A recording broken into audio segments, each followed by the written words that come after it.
Chers frères et sœurs, tout d'abord, j'aimerais vous remercier pour les questions qui ont été posées tout à l'heure et d'autres aussi, bien sûr, entre 4 jeux.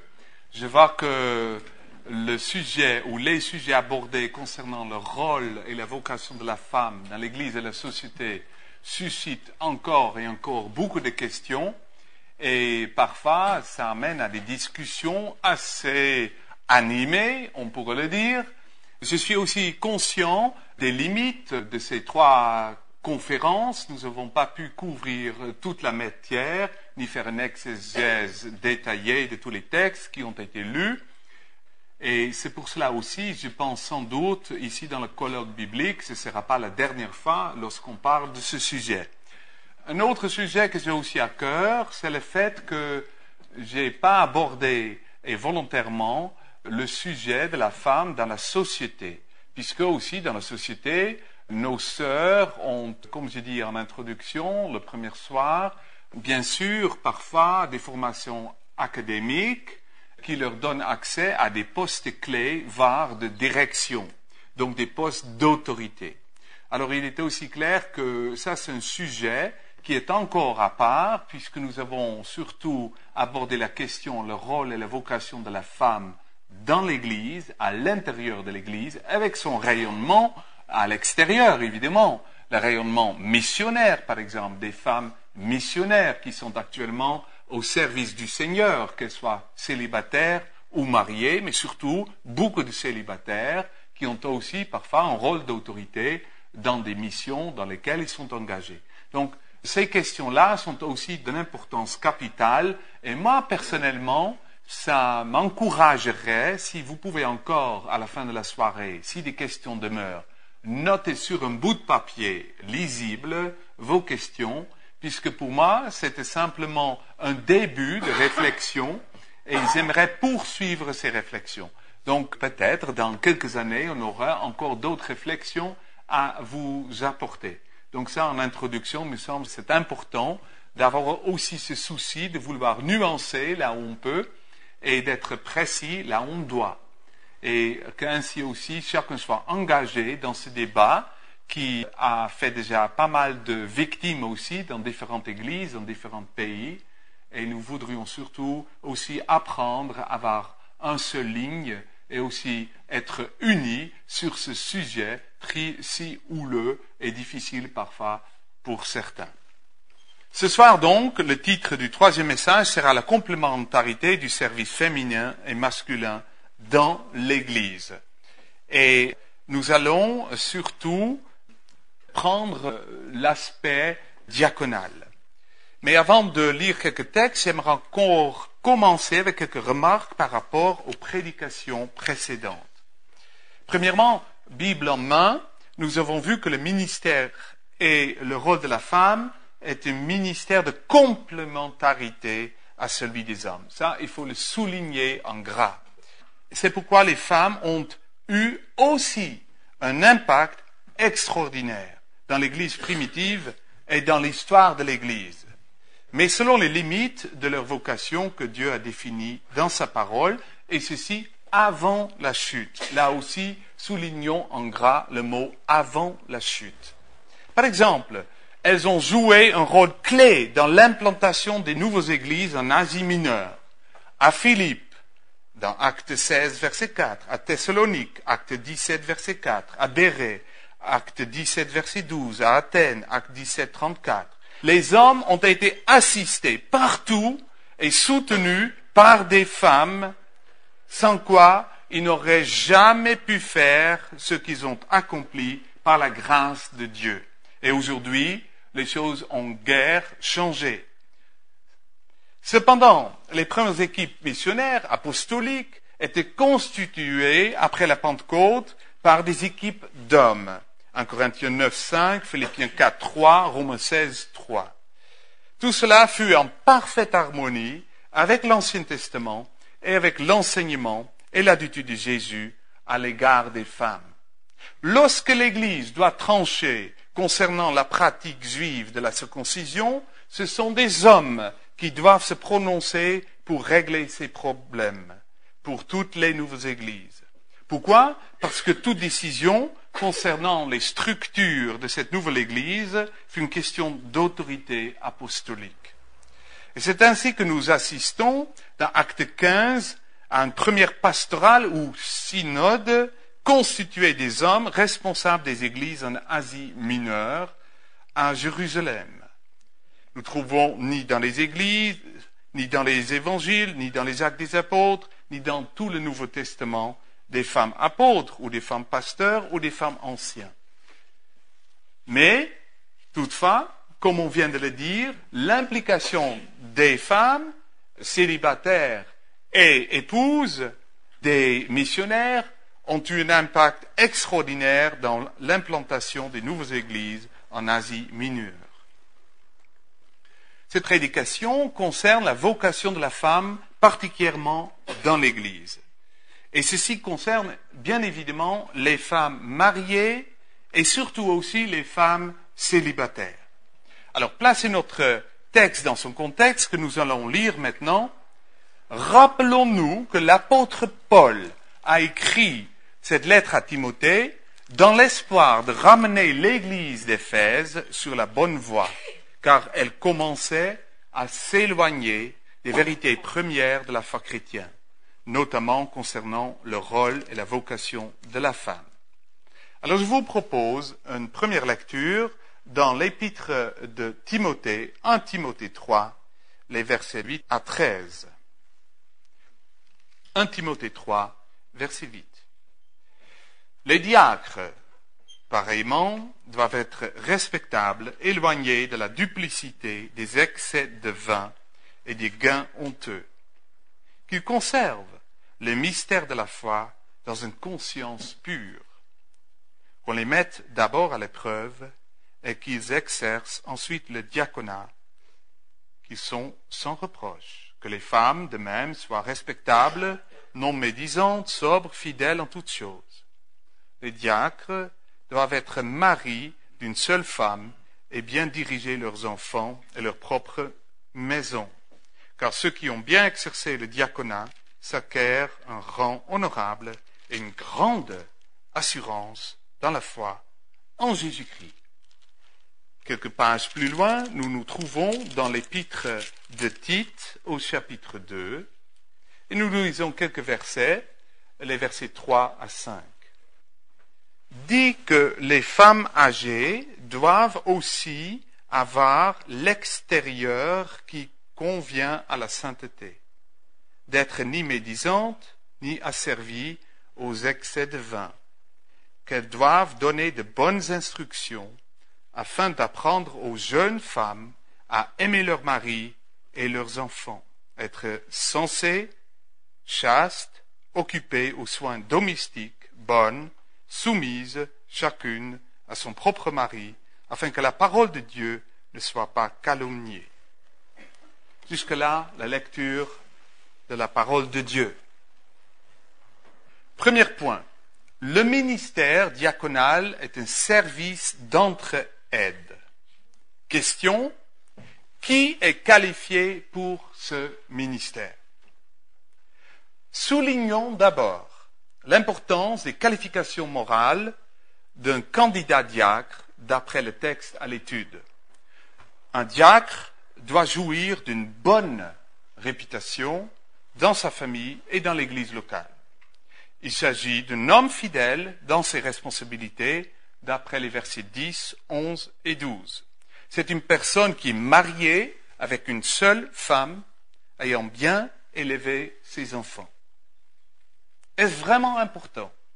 Oui, parce que les responsables doivent être en toutes choses des modèles pour le troupeau du Seigneur. Dans le contexte de cet épître, nous lisons au chapitre 5, 1 Timothée 5, verset 8, « Si quelqu'un ne prend pas soin des siens, surtout ceux de sa famille, il a renié la foi et il est pire qu'un infidèle. » Celui qui sert le Seigneur par un ministère reconnu dans l'Église doit donc répondre à ces exigences morales écrites ici. Et ces exigences sont uniquement demandées là, dans ce texte, aux hommes, anciens et diacres, 1 Timothée 3. D'autre part, avant de nommer quelqu'un diacre, il faut qu'on les mette d'abord à l'épreuve, car son service doit être sans reproche. Verset 10. Si cette règle n'est pas respectée dans les églises, il ne faudra donc pas s'étonner d'avoir des énormes problèmes relationnels par la suite. Et l'épreuve dont il est question ici, c'est une évaluation de son service. La vie des diacres ne doit pas être entachée par quoi que ce soit, rien pour lequel on pourrait les accuser et les poursuivre en justice. Il va de même pour les épouses des diacres, puisque c'est un travail en équipe. Les épouses des anciens et des diacres sont particulièrement regardées dans les églises. Or, nous avons vu dans la première prédication de cette série que Dieu avait dit « Il n'est pas bon que l'homme soit seul, je lui ferai une aide », ce qui veut dire quelqu'un qui apporte l'assistance, de secours et de soutien.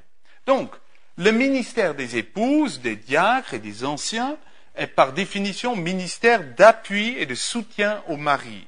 Ce sont eux qui ont la lourde charge de diriger l'Église.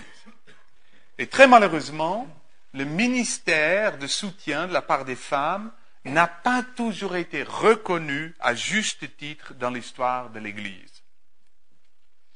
Sans doute, l'émancipation de la femme est en partie due à ce mépris de la part des hommes à l'égard de leurs propres femmes. Mais lorsque la parole de Dieu est respectée et mise en pratique de la part des hommes, une merveilleuse harmonie en résulte. Car du point de vue biblique, les hommes savent que les maris sont responsables d'aimer leur épouse comme Christ a aimé l'Église. Ce fut le deuxième message sur Éphésiens 5. Dès que cet amour de Christ est perceptible en l'homme, en tant que mari, ancien ou pasteur, la femme n'aurait plus de revendications féministes, mais elle saura se soumettre aux hommes aimants qui la protègent en la respectant pour son service dans l'Église. Qu'elle soit célibataire ou mariée, peu importe.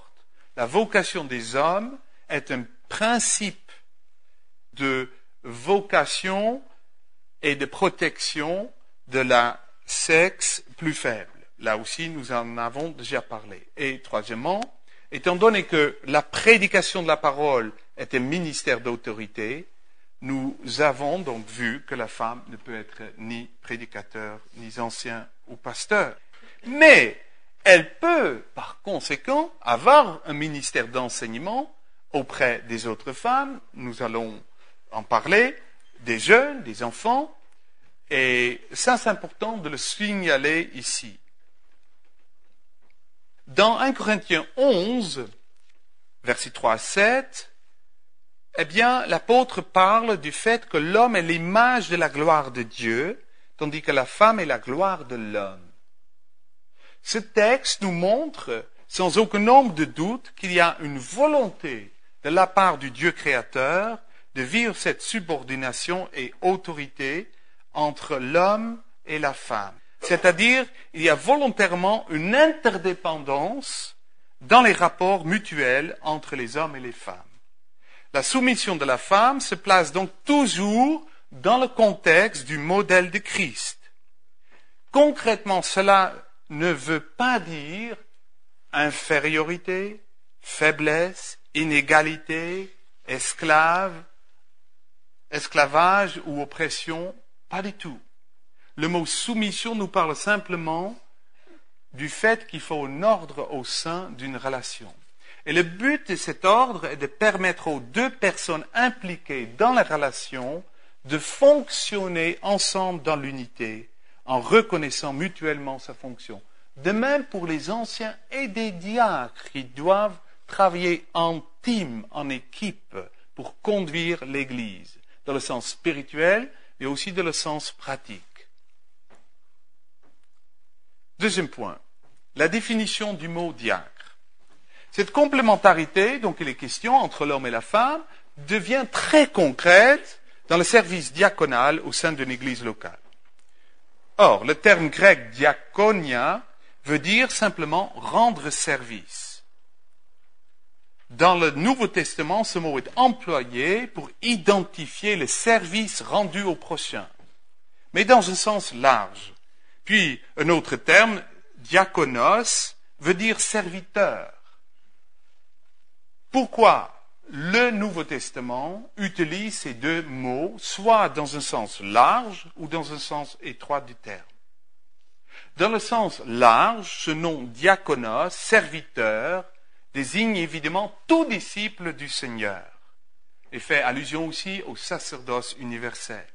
Par définition, nous sommes tous hommes et femmes, jeunes et vieux, des serviteurs et des servantes du Seigneur pour rendre service à notre prochain. Comme le Seigneur le dit de lui-même, il est venu non pas pour être servi, mais pour servir, en donnant sa vie pour nous.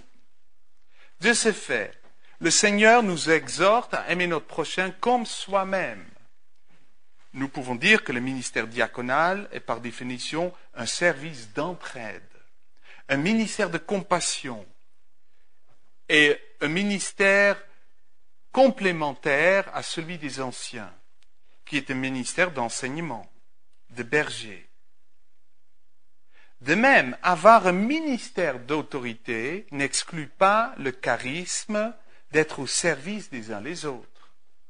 Si nous sommes tous des diacres et des diaconesses, dans le sens large du terme, dans le sens étroit, seul le ministère des diacres avait été reconnu officiellement dans les Actes des Apôtres, au chapitre 6, un texte que nous n'avons pas lu. Ce furent les hommes élus pour ce service par l'Église. En Timothée 3, le terme diacre est utilisé afin de distinguer les diacres des anciens. Ce sont deux ministères différents.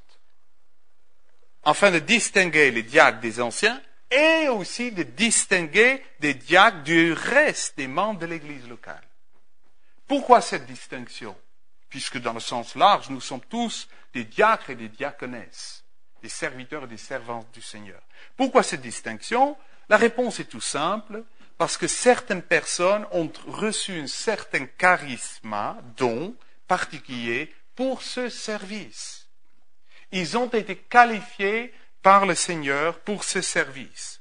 Et celui qui est officiellement reconnu et nommé diacre dans une église devrait donc avoir le charisme d'encourager les autres et les mettre aussi au travail, puisque c'est un travail d'équipe. Ce charisme n'est pas donné à tout le monde. Par exemple, vous avez un repas missionnaire, nous le faisons tous les 3 mois, il y a 100 personnes qu'il faut nourrir, eh bien vous pouvez imaginer les assiettes, les fourchettes, les tasses, alors il faudrait avoir une personne qui coordonne tout cela. Vous voyez, ça c'est le ministère diaconal typique. Celui qui a la vocation de diacre n'est pas au-dessus des autres, comme petit chef, du tout, mais il travaille au milieu des autres. Il n'est pas au-dessus, mais au milieu des autres, pour garder et promouvoir l'unité parmi le troupeau. Les diacres n'ont pas une position concurrentielle en comparaison avec celui de la vocation des anciens ou des autres membres. Non, ils ont un ministère de complémentarité, comme l'homme et la femme. Et c'est tellement important de le comprendre.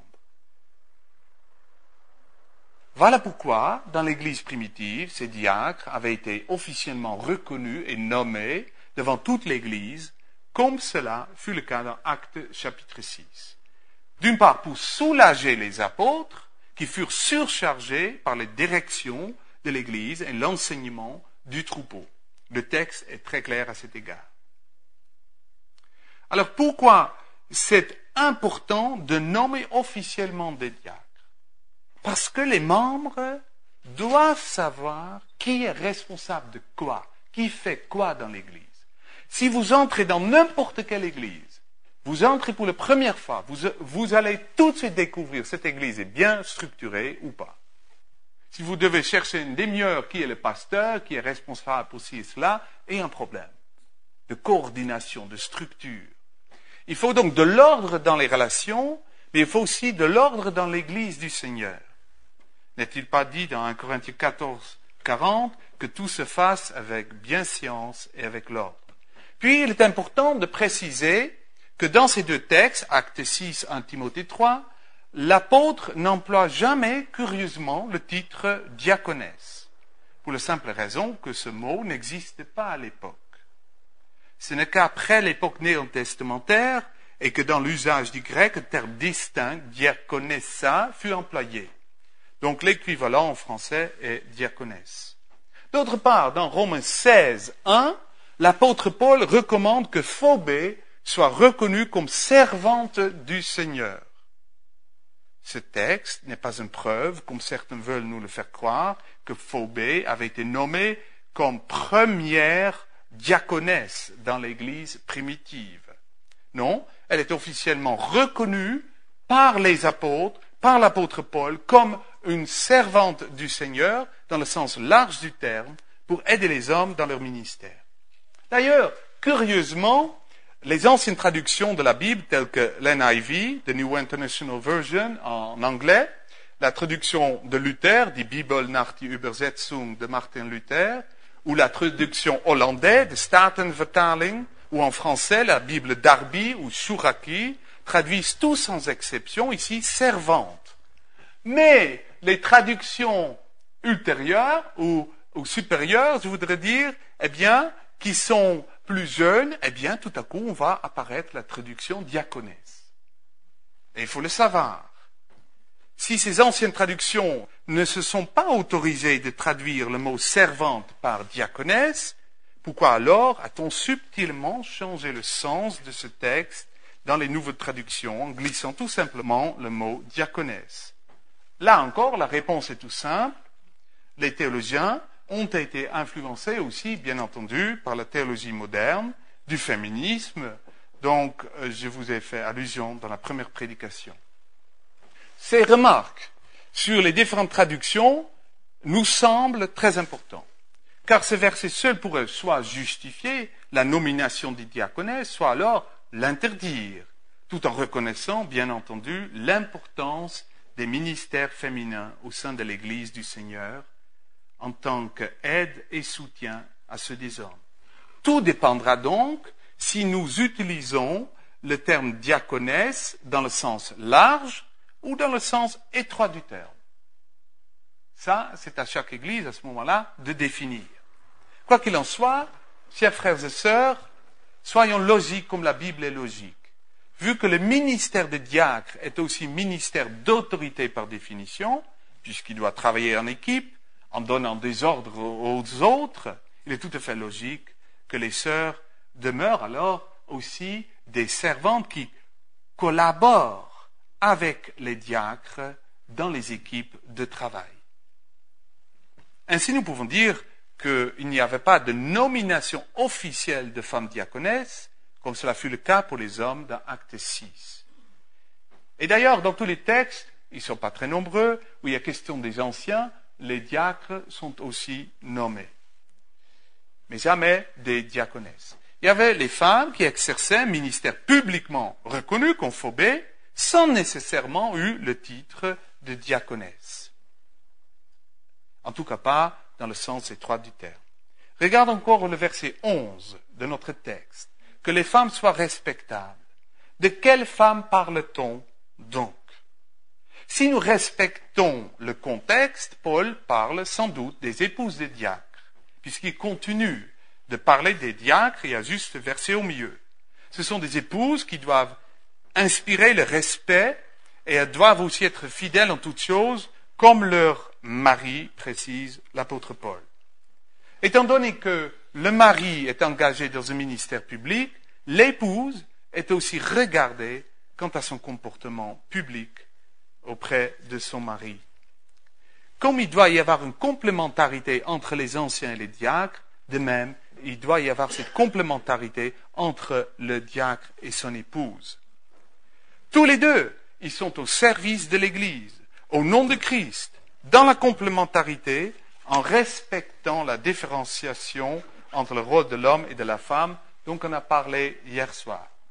Et l'enseignement de Paul souligne profondément cette soumission à Christ. Dans la soumission à Christ.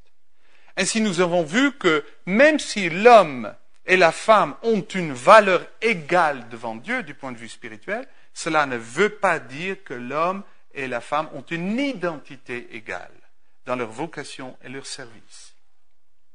Il est aussi temps maintenant de remercier Dieu pour toutes les vocations féminines du passé, des femmes qui ont été pleines de charité, de service, de consolation, d'assistance, de secours, d'accompagnement, d'administration et d'aide dans l'éducation des jeunes enfants. Il est temps aussi de prier pour les hommes qui fuient littéralement leur responsabilité de père et de conducteur spirituel. Car il y a d'innombrables situations où des hommes refusent de prendre leur rôle de responsable. Ceci a des graves conséquences dans les familles, dans la société et dans l'Église. Beaucoup d'encre a coulé, beaucoup de paroles ont été dites pour convaincre les femmes, les épouses à se soumettre à leur mari, au pasteur. Mais hélas, l'homme n'a pas toujours été à l'auteur de ces revendications. Et les hommes doivent s'en repentir. Car combien de femmes soumises à leur mari, comme au Seigneur, doivent se accommoder d'un conjoint, d'un pasteur, d'un ancien, qui est muet devant ses responsabilités? Combien d'hommes ont hérité leur épouse, leurs enfants, et se sont par la suite révoltés contre l'autorité de leur père et époux? Quel chiffre faudrait-il avancer pour dénombrer les hommes et les femmes et les enfants dépourvus de leur identité sexuelle, parce que leur père a tout simplement ignoré, voire méprisé ses responsabilités? Combien nombreux, et je le sais puisque j'ai travaillé dans le domaine pendant 4 ans, combien nombreux sont les maisons de rééducation, les psychologues, des pédopsychiatres, qui sont actuellement débordés parce que l'homme a démissionné de sa responsabilité de père. Hommes et femmes ont une commune vocation ecclésiale selon leur identité sexuelle. Tel est notre discours. La femme ne devra en aucun cas être marginalisée, mais elle doit être vraiment aidée là où elle peut, dans toutes les tâches aussi de l'Église, avec sa juste appréciation de son aide et de son soutien. Qu'elle soit mariée ou célibataire, cela ne devrait pas faire de différence. Maintenant, voyons très brièvement les ministères de la femme possibles aujourd'hui dans l'Église. Et ce sera en quelque sorte un petit inventaire où vous pouvez ajouter tant de possibilités que vous voudriez. Savez-vous que 50% de l'humanité représente des femmes et des enfants? Alors, il y a du boulot pour les femmes. 50%. On a dit au début, c'est 50-50. Le ministère, c'est toujours 50-50. Un pasteur ne peut pas exercer son ministère pastoral si sa femme n'est pas derrière lui. Donc, c'est 50-50. Y compris pour la totalité de l'humanité. Et ici, vous voyez, la porte est largement ouverte aux femmes pour exercer leur ministère, mariées ou célibataires. Alors, commençons avec le premier point. Les femmes peuvent instruire les enfants de l'Église. Elles peuvent exercer une grande influence sur les enfants en parallèle du culte d'adoration. Par leur instinct maternel, que l'homme ne peut avoir. Il peut le convoiter, mais il ne peut pas l'avoir. Les premières années de l'instruction biblique aux enfants données par les femmes a une importance capitale. Il s'agit d'inculquer dans le cœur de l'enfant la loi de Dieu. Il n'y a rien de plus beau lorsque je vais à la garderie et ma fille a appris quelques versets à des petits-enfants à peine 3 ans qui vous citent un verset biblique. Les grands ne sont pas capables de vous le redire. Il existe de très beaux témoignages de la part des mamans qui ont expérimenté des grandes bénédictions de Dieu à cet égard, ou des femmes missionnaires qui ont travaillé avec les enfants, ô combien précieux est l'appui de nos sœurs dans l'instruction biblique apportée aux enfants issus de nos églises. De même, les femmes célibataires ont le privilège d'être entièrement consacrées au service du Seigneur. 1 Corinthiens 7, 32. Et voici le témoignage d'une femme célibataire qui est encore en vie, qui a maintenant 83 ans. Et elle souligne cet aspect quand elle écrit « Si je n'ai pas élevé des enfants à moi, j'ai eu le privilège, grâce à de nombreux camps et des missions d'évangélisation d'enfants, à m'adresser à des milliers d'enfants, d'en voir répondre à l'appel du Seigneur, et certains sont entrés plus tard à son service. » Quel ministère gratifiant et béni de la part du Seigneur. Deuxièmement, d'après Tite 3.4, les femmes peuvent instruire d'autres femmes. Non seulement les enfants, mais aussi des jeunes femmes qui ont besoin de voir des modèles devant eux. C'est-à-dire, les jeunes femmes doivent voir de leurs propres yeux qu'il existe des femmes avec une maturité exceptionnelle et qui ont vécu une vie respectable. Pas simplement des blabla, mais de le voir en pratique, que ça fonctionne. Non médisante et sobre, comme le dit le verset 11 de notre texte dans 1 Timothée 3. Ces femmes-là peuvent évidemment, sans aucun nombre de doutes, apporter beaucoup de profondeur dans les relations entre jeunes femmes et leurs maris et leurs enfants. Il y a par exemple des jeunes convertis qui découvrent la foi chrétienne à travers des femmes. Nous avons plusieurs femmes qui donnent comme ça un accompagnement avec la Bible en main à domicile. Eh bien, plusieurs femmes sont venues à notre Église par ce ministère. Ainsi, les sœurs aînées peuvent apprendre aux plus jeunes femmes, comme le dit ici le texte de Tite 2, à aimer aussi leurs maris et leurs enfants et à mener une vie équilibrée. Waouh, ça c'est extraordinaire. Une vie équilibrée, ça manque aujourd'hui. Une vie équilibrée et pure dans la soumission à leur mari. Ainsi, dit le texte, la parole de Dieu ne sera pas discréditée.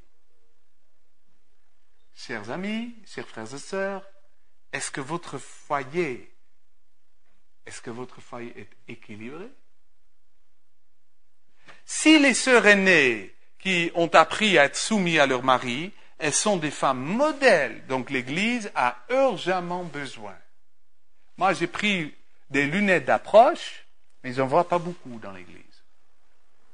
Peut-être il faudrait prendre une fois un télescope pour les voir encore plus loin.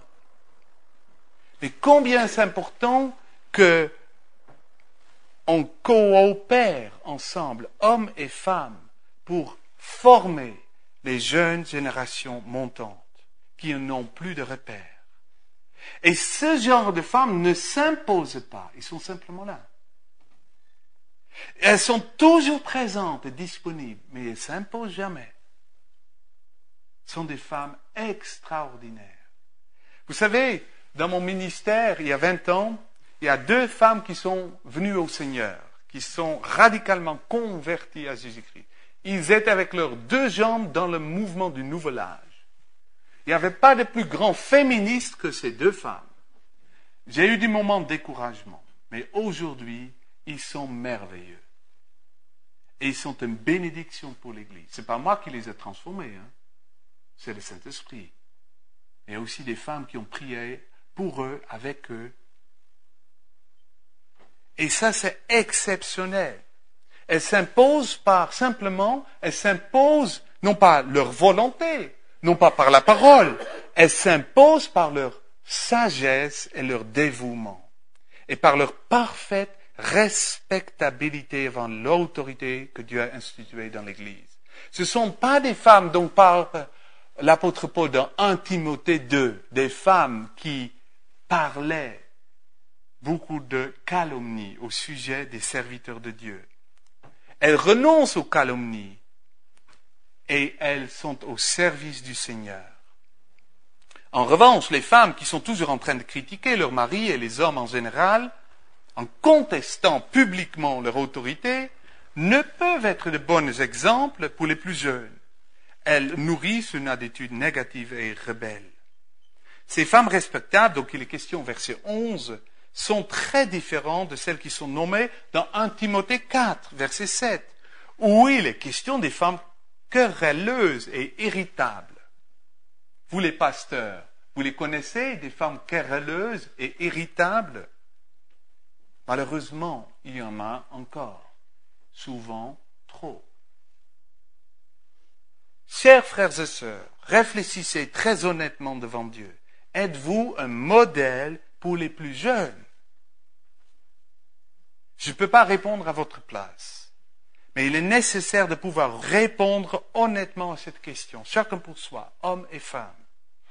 Or, combien d'églises et de serviteurs de Dieu ont été calomniés par les femmes orgueilleuses, infidèles et irritables?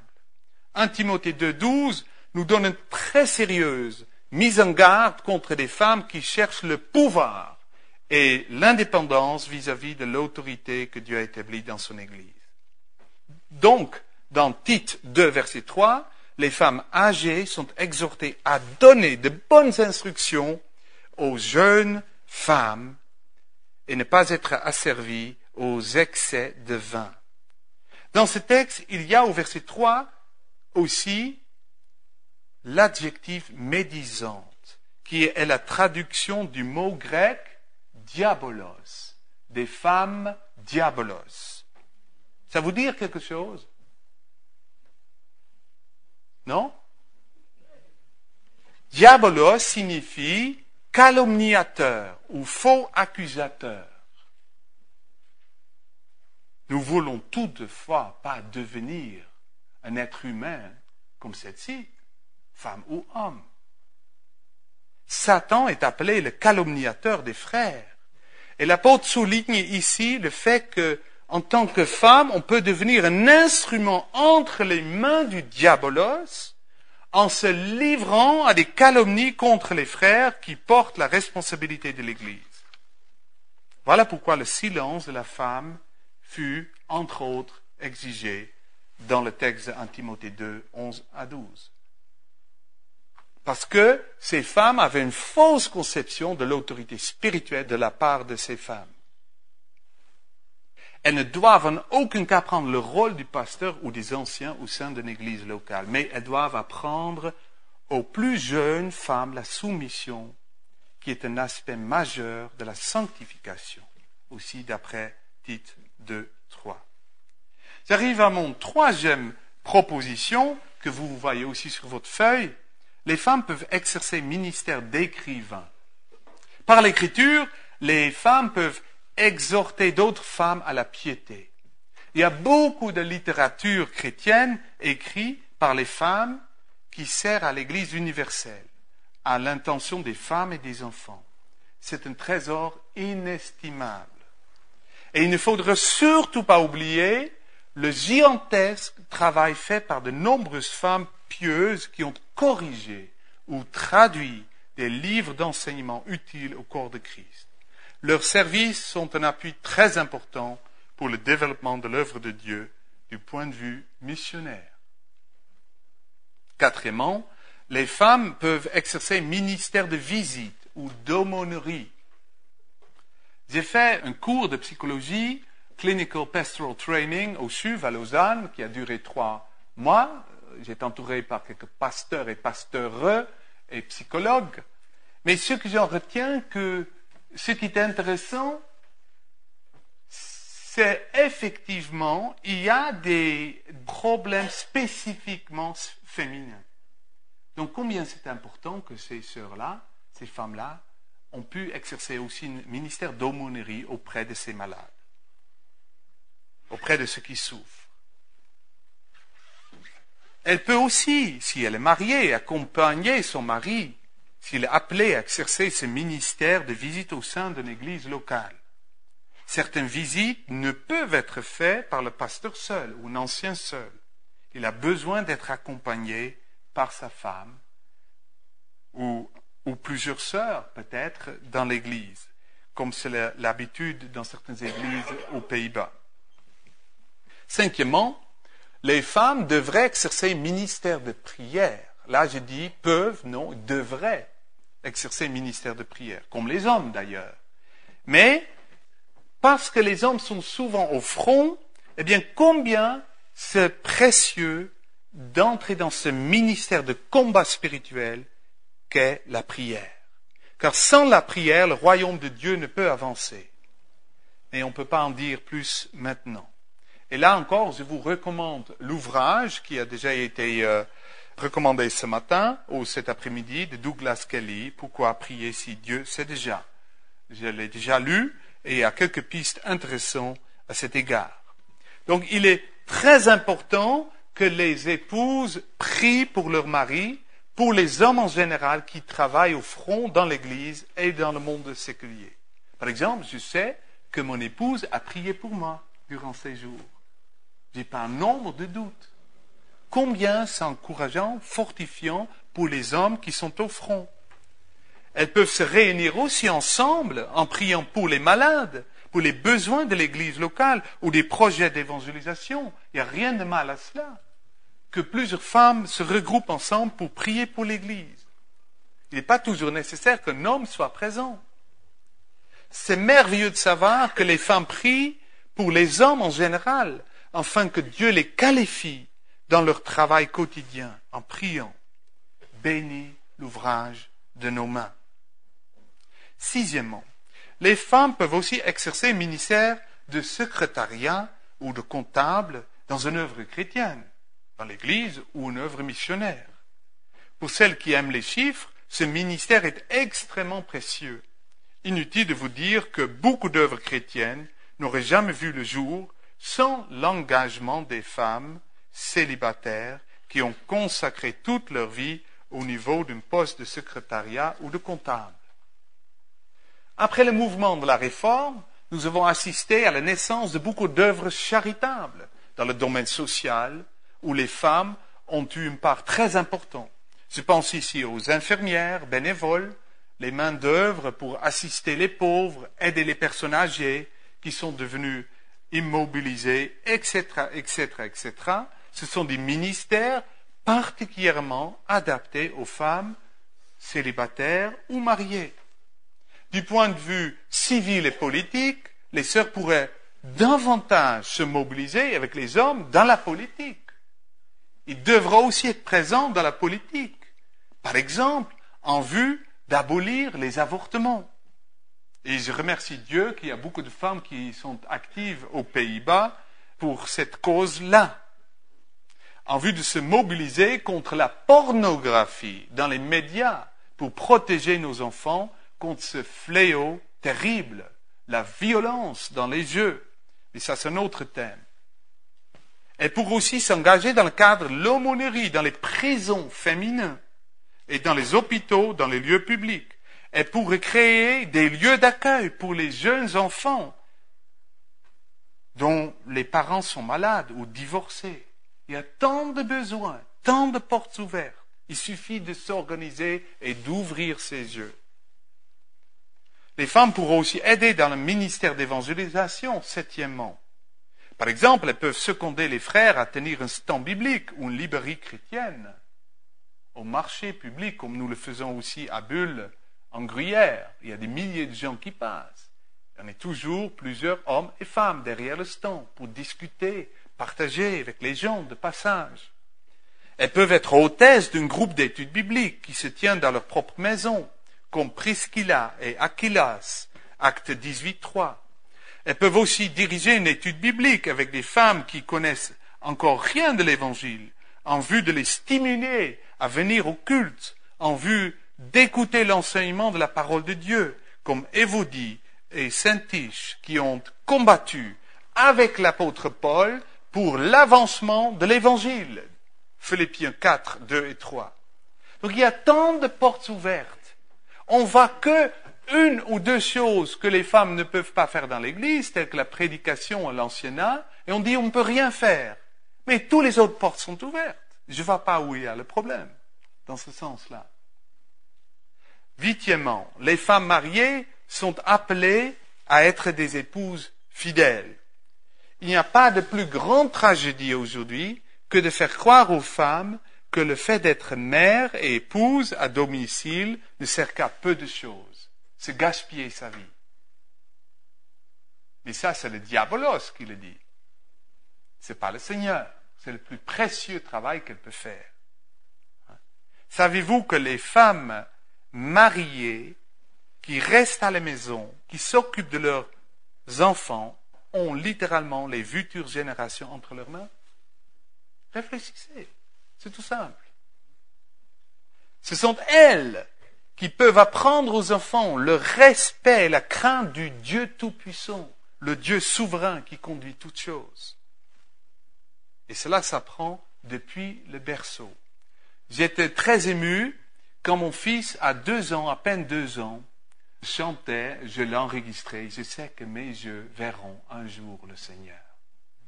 Maintenant, il est au Seigneur, il est vie, et ça me donne toujours des larmes aux yeux. J'ai dit, voilà, c'était prophétique.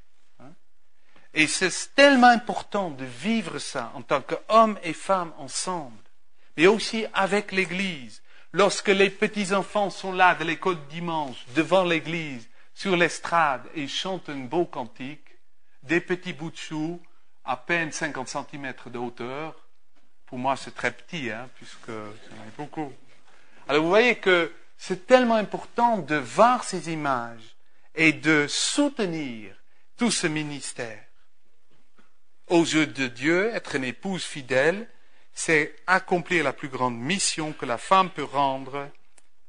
Mais, une fois que les enfants sont grands, eh bien, rien de mal à ce que la femme va se réintégrer dans la société, prendre des responsabilités. Si elle le désire, évidemment. Puis, si elle devient veuve, dans 1 Timothée 5, il y a une parole très intéressante, verset 9 et suivant, il est question des veuves qui peuvent également accomplir des tâches diaconales dans l'Église. Mais alors, l'apôtre nomme 2 conditions, à condition qu'ils aient élevé leurs enfants et qu'ils ont exercé l'hospitalité. Oui. Alors, en résumé, nous avons vu qu'il n'y a pas d'opposition au fait que les femmes enseignent d'autres femmes et enfants dans le cadre de l'Église locale. Deuxième point, nous avons vu qu'il existe de multiples tâches et situations dans la vie sociale, familiale, ecclésiale, où la femme est, disons-le haut et fort, indispensable pour l'avancement du royaume de Dieu et où elles sont plus compétentes que les hommes. Troisièmement, nous avons compris, au moins je l'espère, qu'il ne faudrait jamais envisager le ministère de la femme du point de vue négatif, restrictif. Il y a de nombreuses portes ouvertes où elle peut exercer ses charismes en complément à celui des hommes, tout en respectant l'ordre créationnel. Quatrièmement, nous avons compris que ni l'homme ni la femme a pu choisir son identité sexuelle. C'est le Dieu souverain qui a décidé ainsi. Cinquièmement, si les hommes reconnaissent pleinement et humblement le ministère de la complémentarité de la femme que Dieu a placé à côté d'eux, l'Église peut retrouver enfin une pleine harmonisation des charismes. Nous ne sommes pas en compétition, mais nous cherchons la complémentarité.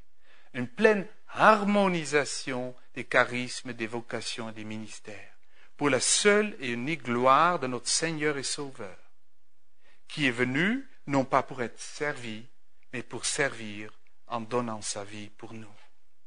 Et sixièmement, je suis conscient que j'ai peu parlé du rôle de la femme dans la société, comme je le disais en introduction, puisque le temps fut limité, et il fallait mettre l'accent d'abord sur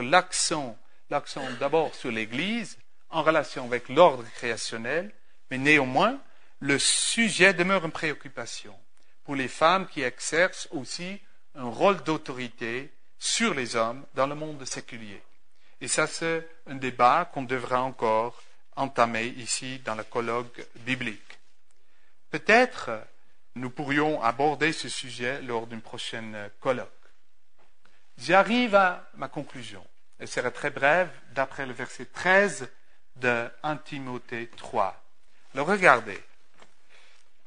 Car ceux qui ont bien exercé le diaconat s'acquièrent un rang honorable et une grande assurance dans la foi en Jésus-Christ. Donc ici on voit que Dieu réserve aux hommes et aux femmes qui remplissent convenablement leur rôle et leur vocation de service deux choses. Ils s'acquièrent un rang honorable, verset 13.1. Donc le mot grec batmos signifie littéralement un rang élevé.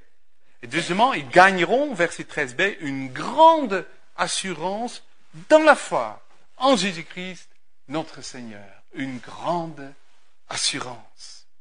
Et cela, on le voit dans l'Église primitive. Ils témoignaient, on dit, ils témoignaient avec une grande assurance. Ils n'avaient peur de rien, parce qu'ils étaient portés par le Seigneur.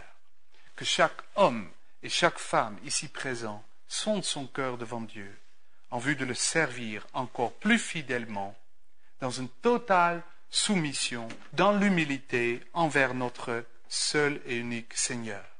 Soli Deo Gloria. Amen.